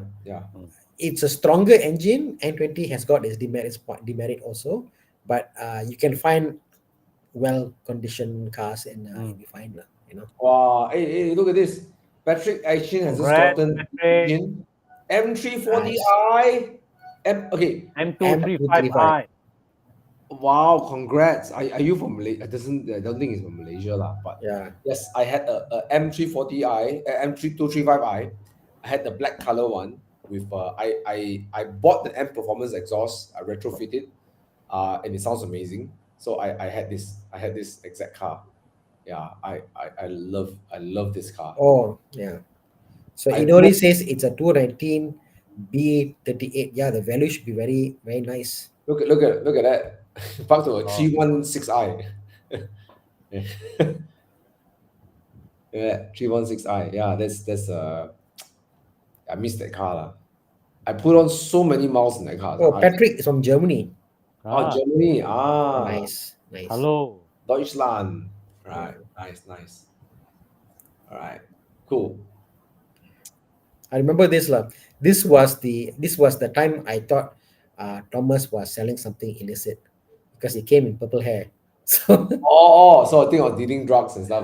no lah, not drugs lah. So my wife and I had to stop. So you are either a Taiwan pop star, came to Malaysia because you're very like on your own, never talk to anybody, like a pop star, rock idol, come there to Malaysia, or you're like some crypto stuff, Hey, 2018 where got crypto? Hey, actually got crypto. God. Hush. You don't want people to know you're doing crypto, making money, So the kind of person, Hey, in that time, 2019 in Europe. If you did, oh my God. Actually, I was one of the best and also the worst trips I've done because I had food poisoning. Remember? All right, but it was very nice. That was my first exposure. No one knew who you were. But they're all like, hey, where's that fella with the purple hair or purple or blue hair? Where's he gone to? And we had to track you down, call numbers and all that. Hey, guy missing, you're scared. Bang was that time, right? That was fun. The enduro, yeah. Okay, quick one. What I know for engine mountings, blah blah blah, carbon build-up. Okay. 18 known for engine mounting. Yeah, see the thing is the 318, oh my God, it's so hard to decipher what is the issue with the car because a lot of things can go wrong, like engine mounting to spark plugs to coil packs, yeah. Okay, quick one over here. Santa Fe, yes. Beacon. Why would you get a recon? Use lah, right? Okay, Lah. Shafiq, first and foremost, don't get a petrol engine. You'll regret it because number one, the car is lazy.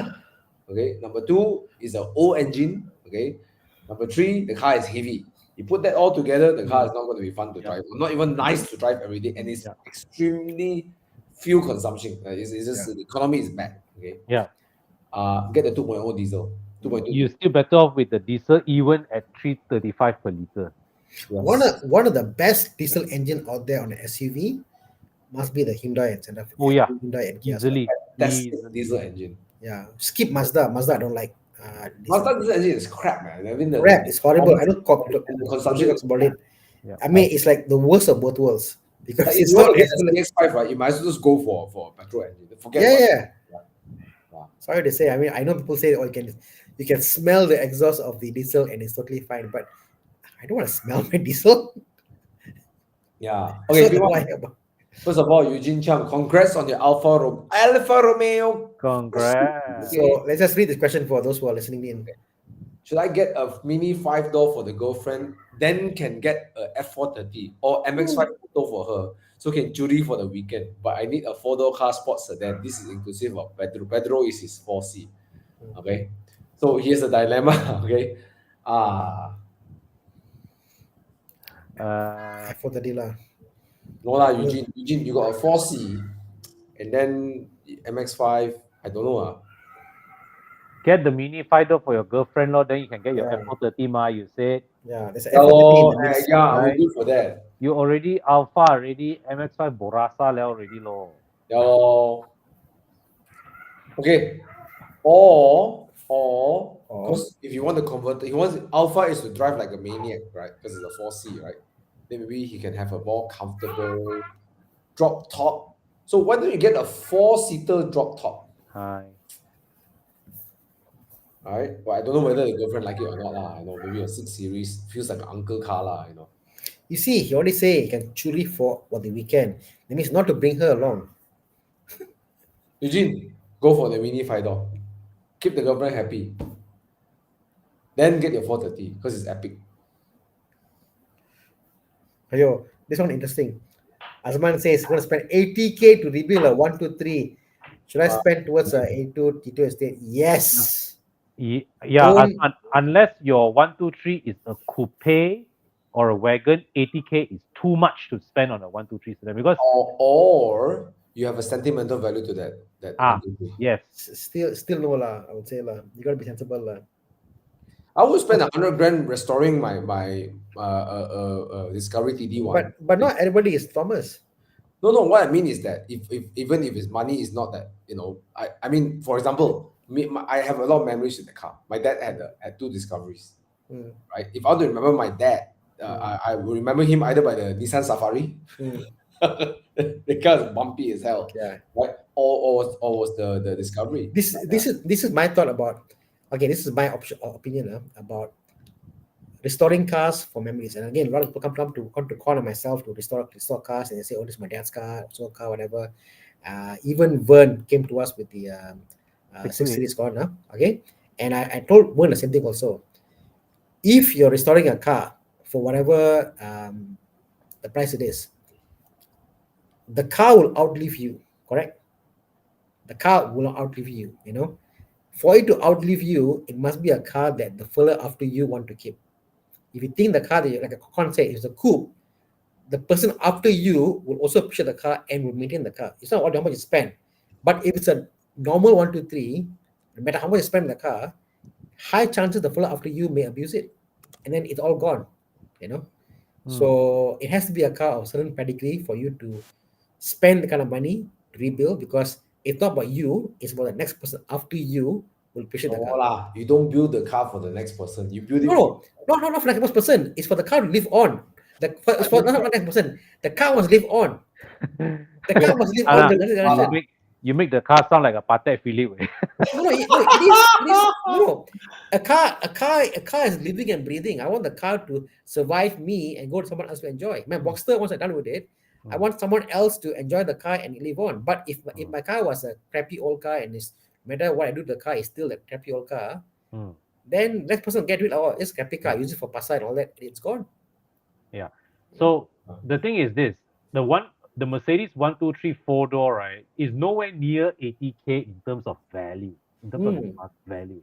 So you must have a very strong why to spend 80K to rebuild this Mercedes 123. 100%. Mm. Yeah. I'm not saying you shouldn't, but you must have a very, very strong why. Yep. Mm. 100%. Yeah. Yep. I think so too. But yeah, like me, if I want to keep a car that reminds me of my family, this is my dad, my family used to go to Lanjut Beach and then near Gerard. I mean, I don't know if you guys know where Lanjut Beach is on the east coast. Yeah, yeah. I would. I've been thinking about next year after I got in my mini, maybe another project would be building a Land Rover, Wow, sweet. but putting a V6 crate engine or V8, maybe I can fit in a V8 Chevrolet engine in it. I don't know. Oh, I something more exciting than that diesel engine, um, that'd be pretty cool, but I want the color to be the green color, the dark green from Land Rover, yeah. The Chinese always call it the dark shit green, the ngap si cheng, Mm. yeah. Because That's if you see like Thomas, what Thomas doing is he's rebuilding the car to a point that car can be driven hard and he will enjoy the car. So and it becomes a unicorn by itself. So in those cases, it's fine. Someone else will also enjoy it and they keep it live and it'll go on, But it's going to be a let's say it was a same engine, the same what it was. Then sentimental is you know it's up in but the air. Azman also says here, he really wanted the GTO though, so go for the GTO lah. yeah, Yeah. go with GTO lah. But you say there you go, right? Cup sentimental to me. Just wanted the GTO though, right? Make it a turbo lah. Yeah, but Get another turbo. actually in this topic, I have a good friend who, he actually wanted to sell his W126. Actually, it's his grandfather's W126, and in my hometown, his grandfather was one of the developers there, and he made it really big from being an ice cream man all the way to developer. Wow. He's a real entrepreneur. Mm. And the W126 belongs to his grandfather because all the sons pull up money to buy the father a W126. True. Because he always wanted so it was super sentimental value. And then he at one point the car was a lot of problem, maintenance problem. Like 126 that big engine has a lot of problem. I told him, bro, you can afford to keep the car, keep it, restore it, keep it. And then I was so honored because before his wedding, I drove down to Segamat, my hometown, and I took his car because there's no good detailer in Segamat. I took I detailed the car for almost 14 hours. Right? I polished the car up, I dressed it up nicely, interior, exterior. I worked like hell. And then the next day, he drove the car for his wedding, And I told him it's like, it's like it's like your grandfather is with you, for your wedding. Why I almost teared up, right? Just because my grandfather had a W126 also, Yeah. So when he drove his wife, in the car, picking up, I drove my E30, because naturally I want to bring a car in the same era. It was just amazing. He still drives the car. For him, it costs more. It costs more to maintain the car than to sell the car. But he still keeps it because now he remembers, because he's taking over the family business. I told him this car is a family heirloom. It's not a car, it's a heirloom. Yep. So there are some cars worth keeping, I think. I think But so I mean, I know this is nothing to do with Azman, but I want to try to say this: there's a sentimental value to the car because the exact same car belongs to the founder of this whole company, and his grandfather, Yeah. I mean, Lord knows. I mean, if I would love to own back the same car, the same W126 my grandfather had. Yeah, my grandfather was one of the few Segamat bosses who drove a 126. What I would give to find back the exact same car, green color. You got the number plate? I forgot. I got to go find the pictures. Find a picture. We can trace it down. Yeah, I mean, it's the same green color W126. That's not good enough. You must give me the number plate. Yeah, correct. Spring that. Yeah. I mean, don't get me wrong. I'm not putting you down. The reason why I'm saying is because for majority of people out there who are not affluent, they restore cars. The cars become project cars and they become abandoned. And I'd be so heartsick for me to see those cars abandoned because they can't afford to finish them up. Or Um, they lose interest to finish it. exactly. A lot of them, you know. Like So a specific Alfa Romeo, which is yeah, pretty okay, but just looking for the next buyer. screw you lah. So another buyer, which is very good for me lah. But anyway, so the point is like be really sure because taking on a project is a lot of money, a lot of commitment. You know, be Yeah. really sure about it. It's easier said than done. If you think it's 80K means you should budget 100K because no one I've met or seen have kept in the budget for restoration. Thomas might smile now. Okay, if you want to keep the car for long, right? You just rebuild the whole car. Just take everything apart, change everything, and just get it done one time. I learned this from LK. He has a beautiful Saab, right? He told me if you want to keep the car, just do the whole thing. That's what I did for my Mini, which is almost done lah. Okay. Okay. The last question we go to was my car lah. It's almost 10 o'clock already. Okay, let's just go. So Raju has a question. Is it common for the rear pads to wear off faster than the front brake pads? 4-year-old Civic, Australian roads. Normally, it's the front that wears out faster than the rear. Depending also on certain models, Depending. like the Mini Countryman JCW, I noticed my rear pads go very fast. Yeah. Because they use the torque vectoring a lot to Yeah. manage the car. So and this is a common complaint with also Clubman JCWs of my generation. Yeah. So, BMWs also I noticed that the rear wear out faster. I would say there are a lot of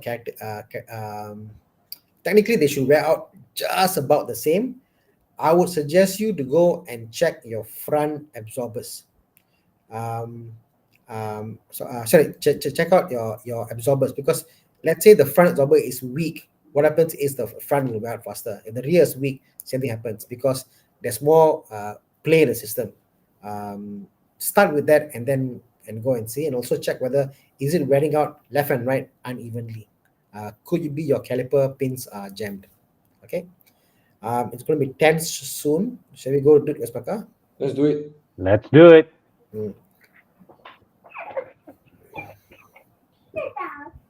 Okay. While everyone is getting to do as guys scan the do as my car and hang and let's have some. Thanks to 210 people joining us tonight. I know Bobby is not here. He's on the way to Australia, mate. How do you guys set a budget for cars? How do you spend? Yes, so I want to answer this question while we're waiting for more people to get on to do as my car. Only one person scan, guys, more people scan now. Come on now, 210 people watching. Come on. Okay, so quick one. Let's go round by round. Maybe I will start with Thana first. Thana, how do you budget without feeling guilty? Earn the money, bro. More money, okay. Right. Go earn the money. Never worry about expenses. Worry about income. The moment you worry about your expenses, you'll never be able to spend them. But the moment you worry about your income, you find a way to achieve them. You know, all the reverse. If you find a way to find an expense, you'll find a way to find the income for the expense. You know, so like for example, look back on your biggest purchase in life. Most likely it's a house. When you bought your house, confirm, you can't afford the house and you bought the house. No one I know has bought a house they can afford. They always bought a house that they can't afford. But then they'll find a way to somehow afford it, you know, somehow find a way to pay it and then on future income, whatever it is. Like what Thomas does, you can go and visit Thomas and he has a side gig business you can do and you can make few money on the side here. I mean, if you start thinking about building some small capital on the side, building equity, few $100 a month, whatever, you'd be surprised how much it can grow. So yeah, go check out Thomas if you want advice. I agree with Thana, and thanks for the plug. But I also want to mention that I think a lot of people focus on expenses, but unfortunately, expenses are a lot of things beyond control. You know, rising costs, blah blah blah, so on and so forth. I guess if you always have an effort to increase your income, it will give you more peace of mind. But I think also another thing that I feel, so I don't feel guilty. First of all, I think a mental thing is that if you enjoy cars, don't be ashamed by it. Just enjoy it, right? People spend money on golf. They spend money on computer games. They spend money on gadgets. If you like cars, spend on money on cars, lah, right? That's number one. Number two is that at least for me, lah, my personal way of dealing with this is that I spend around 20% of what I earn every month on cars, but I also make sure that I invest 20% of my money so that I know that, okay, I also spend the equal amount of money to build my portfolio, lah. Yeah, that's my opinion, lah. And then the rest I save money. You'll be surprised. I'm also very frugal with other things like clothes. I don't give a damn what I wear. Like Uniqlo all the way. I wear my watch is so old. My watch doesn't even work. I don't care. Like there are a lot of things I don't care, right? But my cars I care, lah. So I think Ethan, just be okay if you like cars, spending on the cars. And also, I think you'd be surprised that today's market, like for example, when I was, or Thomas, when I was in my 20s, to have a decent car, it costs a lot of money. Today, for a decent car that's powerful, it's not that much. I mean, you talk about, That's true. yeah, and that's what we talked today all about, in the whole sense today. Think about, for less than 20K, you could get like an old Swift, and it's so much fun to drive. So it's actually just issue of what you're after, Yeah. you know. That's true. Right. So yeah. So Thana shared a bit. I shared a bit. I know Con is being wrestled by his two daughters. I believe with what Thomas, I subscribe to what Thomas says. Cap it to about 20% or 30% of your income to cover for your installments, your repairs, and all that, and you'll be fine. You don't have to feel guilty because it's well within what you earn.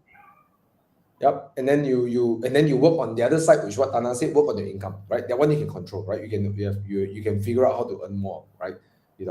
Yeah. Okay.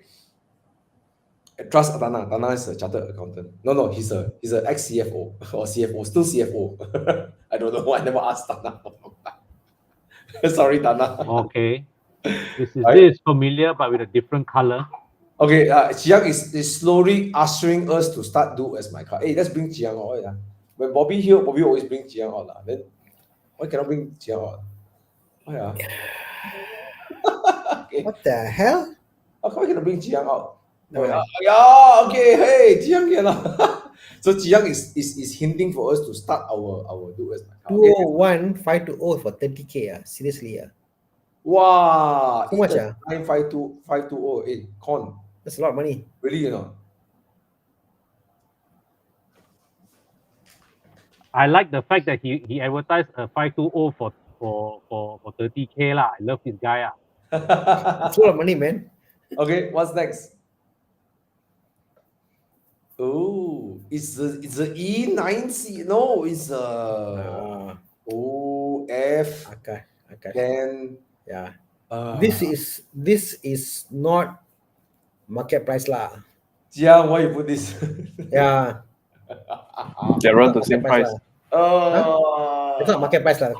Around Yeah. same price. Both prices are not reasonable. But that being said, right, for the same amount of money, which would you go for? Oh.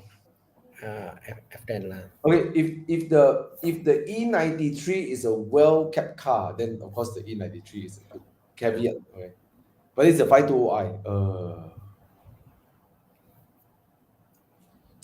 Yeah, but I definitely F10 lah. F10 is such a beautiful car. Hey, only 8 people vote, guys. Come on, let's vote. 40 people are joining us on voting. I mean, the thing is, E39 are beautiful cars. I agree, but not it has to be a special car lah. Not many cars are at that level. Both cars are not extremely exciting. This specific E39 is not a 30K car lah. And the 523i, that car is not I mean, the engine is and the car pairing is not the best, right? It's the least desirable variant of the F10. I will very sadly pick the E39. I'll pick the F10. 523, I buy trouble, Mike. Buying trouble. Buying trouble. Okay, so yep. take it from Mike as well, but Thana, you must understand Thana likes a bit more pain, so he doesn't mind the fight. I mean, I'll go for the the pain is relative lah. The 520, just the engine, what it gives you. It's a very high revving kind of experience driving the 520, the E39. The 523 interior is beautiful. It's still refined, so nice. Driving slow and it's nice. Nothing wrong with the 523, in my opinion. Yeah, why you pick this? Move this. Choice is horrible. Yeah, horrible. Okay, let's see. Okay, I think we're done. Okay, round number 2. What do we have? Ooh, it's a 370Z. or 370. For a long time, I was thinking about this, but the Rotex lah. The V6 sounds nice, like Yeah, it sounds one of the really nice. best sounding V6 out there lah. There's like a whipping sound. Whoa, whoa, whoa, whoa, whoa. It's so nice. Yeah. 48K Jeez. Car King. I No, really, yeah. I really don't understand why a lot of used car dealers like to advertise their car as Car King. Tana, you shouldn't buy this. You look like a serious midlife crisis. Okay. No, I'm not buying this one. One thing is, I mean, back then, this was one of the cars I was looking at, lah, but just the Rotex, I just couldn't justify put it this way, the horsepower you get for this car and Rotex you pay, not justified lah. I think the maintenance is not cheap on this car. Metal not cheap, spark plugs and all that, the power is also not that great on this car. But said that, this is a car that if you buy today, in 10 years, whatever, this car price will go up a lot. Sure. Because honestly, this is the only proper JDM sports car that hasn't gone up in value purely because of what? Rotex. That's all. Nothing else. This car can be modded to be fast, but it hasn't gone up because of the Rotex. Keith Needell from the Fifth Gear loves this car for drift car. Yeah, it's a nice car. Rotex kills it. Simple as that. Okay, what's next? Jiang, what do you have to compare with? It's a German car. No, another Mazda. A Mazda RX-8. RX-8. Oh. I'll go for the RX-8 lah. So I've had 3 RX-8 before in my life.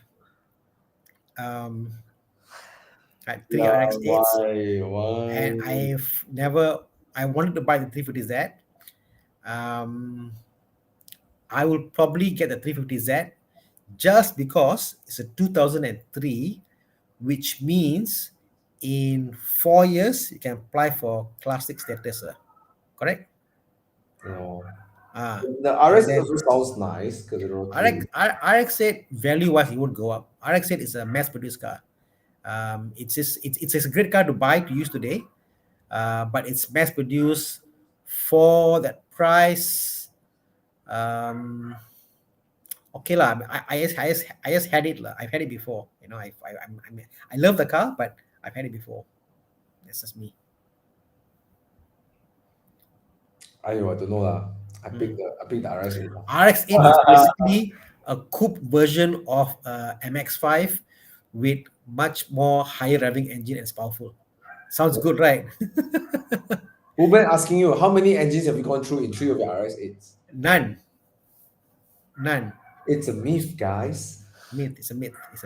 Ah. And Wolfman, guess how much is it to do a full engine transplant check-in engine complete? Guess how much price? 10K? 5, bro. Wow, serious? That's all, 5 bro. including labor. Yes. No lah, where got so cheap? I'll give you a location. Wow. Okay. But the engine you trade in lah, basically. The engine trade in, they will rebuild the engine there, no?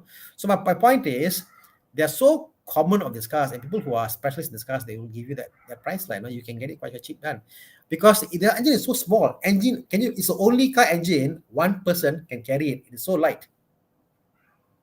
Cheap, less than 10K, bro. Yeah. So you'd be surprised once you get into it. You'd be surprised how easy you can actually replace it. In fact, Batu has transported 2 JZ into RX-8. Wow, see, fantastic, bro. And the Yeah. fantastic, yeah. Okay, come, let's go. What's I next? think I've seen your car before, but Who I won? came to a Who Mazda event. won I this saw your one? car. Jiang, who won? Who won? RX-8 won. RX-8, Okay, yeah. let's go. Next one. Hmm. Jiang, what's the next one? Ooh, it's a BMW 3 Series. Oh no, it's a Z4, is it? What is it? Oh, 3 4. Oh, M340i. Sorry. Why the rear is a Japan spec plate? Oh. Maybe they change it. Okay. Versus what?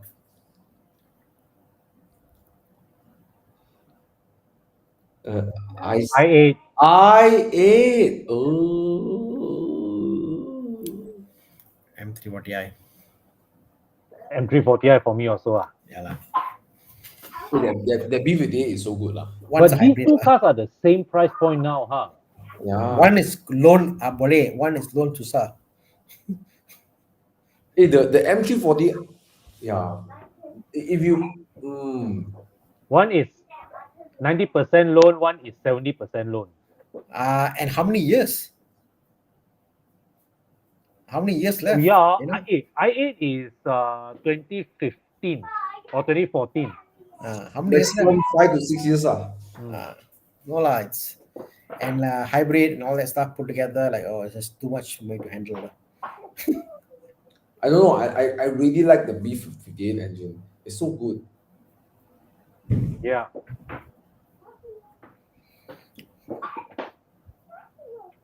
Ayo. Apa ayo? So Thana, what you pick? M340i. Right? M340i for me also. Yeah. Yeah. Bro, it's a sports car with no sound, bro. It handles well, but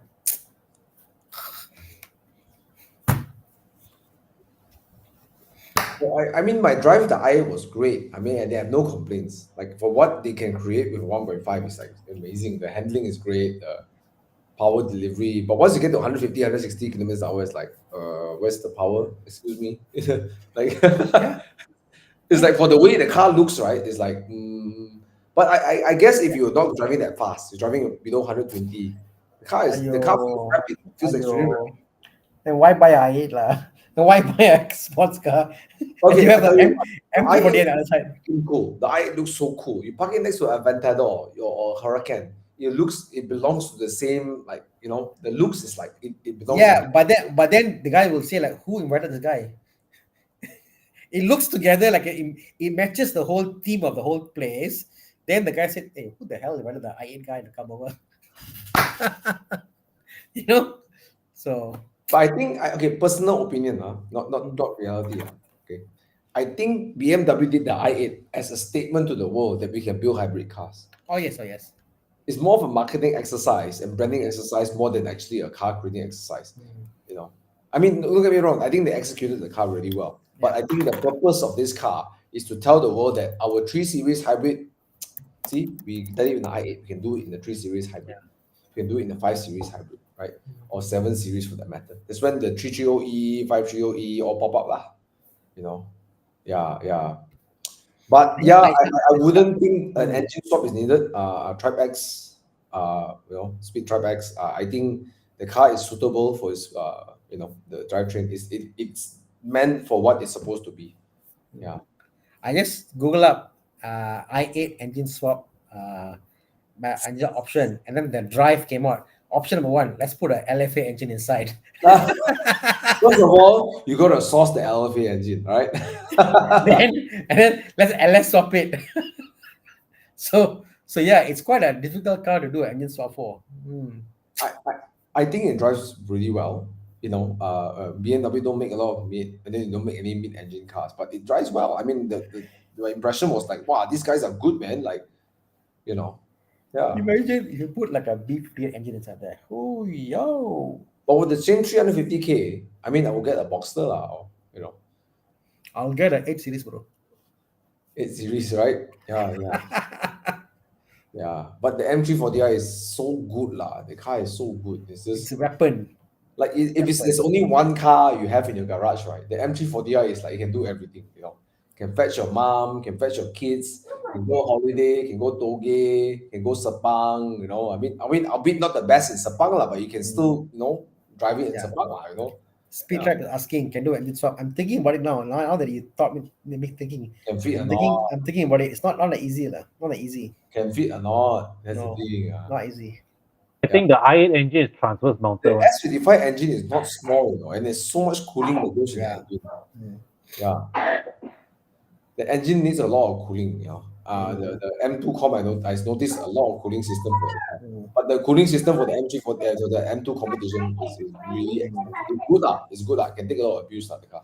I think like a newer B40 engine is small enough. Can probably try to shimmy that in, make it hybrid, work out something. Probably be something like it behave like a T3OE, then the gearbox issue.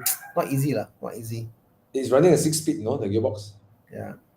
But I think okay lah, for what it matters, actually it's a pretty good car for its 1.5 and hybrid. It's good. The easiest way to engine swap this is what? Tesla swap. Just let it be. It's a good car as it is. Tesla swap, bro. It's a good car as it is. Model 3. Model 3. Yeah. Okay. So I think done already. Yeah. All right. Guys, Speedfest. we have Speedfest coming up next month, 13th of July, 14th of July is a weekend. You can pay to have your cars being shown over there, displayed. You can find the details online. We're going to be there. I'm going to be there myself, right? I think one of the days I'm going to be there. I'm going to see if I can bring my Mini there, on time. Yeah. But yeah, come and experience Speedfest, right? Get your tickets, bookmark your calendars, come to Speedfest. And I believe, right, Chiang, is it true? Are we going to announce Evo Enduro during Speedfest? Chiang? Yes, Sunday afternoon. Yes, Sunday afternoon, guys. We're going to announce Evo Enduro. That's And early. so yeah, please come. Okay. Speedfest. Evo Enduro. I've been planning the trip with Chiang, so it's going to be an epic trip, right? We're going to also do it in conjunction with Das Traffen. Okay, for those of you who never been to Das Traffen, it's an event worth visiting. An amazing collection up in Thailand. Community is amazing. I particularly love the overland selection, right? The more than all the other Porsche selection, the overland selection, right? Das Traffen. Okay. So we're going to do Evo Enduro coincide with Das Traffen this year. I believe it's 15th of December, Das Traffen. Okay. So yeah, come to Speedfest, guys. Anything else, Jiang? That's all. That's all. Sunday, if you're going to Luftwasser, I'll see you there. What else? I see you guys in Luftwasser. I'll be there. I'll make a shot. If you're up north in Penang, I think there's a Juru Auto City Auto Fest somewhere in Juru in Penang happening this weekend as well. My Alpine is going to be there, and then I'm going to be in KL. Wow. Yeah, so kind of a split, Okay. Thank you guys for tuning in tonight. Thank you, Thana. Thank you, Con. It was fun. Haven't been on the show for a while. Yeah. Japan is amazing, guys. Bye. If you have the ability to go to Japan and drive, the roads are amazing, scenery is beautiful, food is amazing. Right, go Japan, guys. And the only thing you have to prepare is not the car rental is expensive; it's the toll charges are extremely expensive. Bro, 5 days. Go, bro. Okay, Tana, I drove around 800 km. Okay, how much do you think I spent on toll charges? Okay, 800 km. I'll say every 100 km, let's say, worst case scenario, maybe about $100. Worst case, maybe $800 per total lah. Bro, worst case scenario. This is very high lah. I spent almost 500 ringgit on toll charges alone. This is worst case lah. It's really high lah. Toll charges are not cheap in Japan. But 500, okay, well, I'll pay for it. No problem lah. But one thing granted, I don't mind paying because the highways are extremely well maintained. Extremely well maintained. Yeah. I think 500 is still okay lah. They got earthquake. Okay to pay. You know, they have earthquakes and everything and so on and so forth, Yeah. but the highway, the bridges, right, the joints are still jointed very well. So I don't know how they do it. Yeah. Right. 500 is okay lah, not so bad lah, bro. Yeah. But it's really fun. Japan is really beautiful. I mean, you don't speed through because the speed limit is very low. But if you just take your time, you know, go to some of the skylines and you just I heard in Japan, the rule of the game is you must always drive below speed limit, or you must drive excessively above the speed limit that the police can chase you. Then they won't. I don't know about that lah, but I noticed most Japanese drive a little bit faster than the speed limit, right? So No, what I hear is the police will see if, let's say, the skyline goes very fast, they won't chase. They're like, okay, we cannot chase it. They know already. They know I drive this car, cannot chase. They will let you go. They won't bother to chase you. really, Yes, you look at all the documentary. So they'll see police coming. They have an option. Either you go very fast. So they go very fast. They're like, police are like, see that? Okay, I cannot. Doesn't matter. I'll let you go. What to do? You die lah. What to do? I can't chase you. That's true. Yeah. They're very sensible. They're like, okay, I drive a Waja. My Waja cannot catch up with the M340i. Okay, let the fellow go. Bye. That's what you should do. But typically, as a foreigner, we try to be more polite, you know. Obviously. But then we come back in Malaysia, then you drive like an idiot again. Okay, guys. Thank you so much for watching. Good evening, everybody. Okay. Good night. Good night. Good night, guys. Thank Right. More months to the end of the year. Have the best 6 months.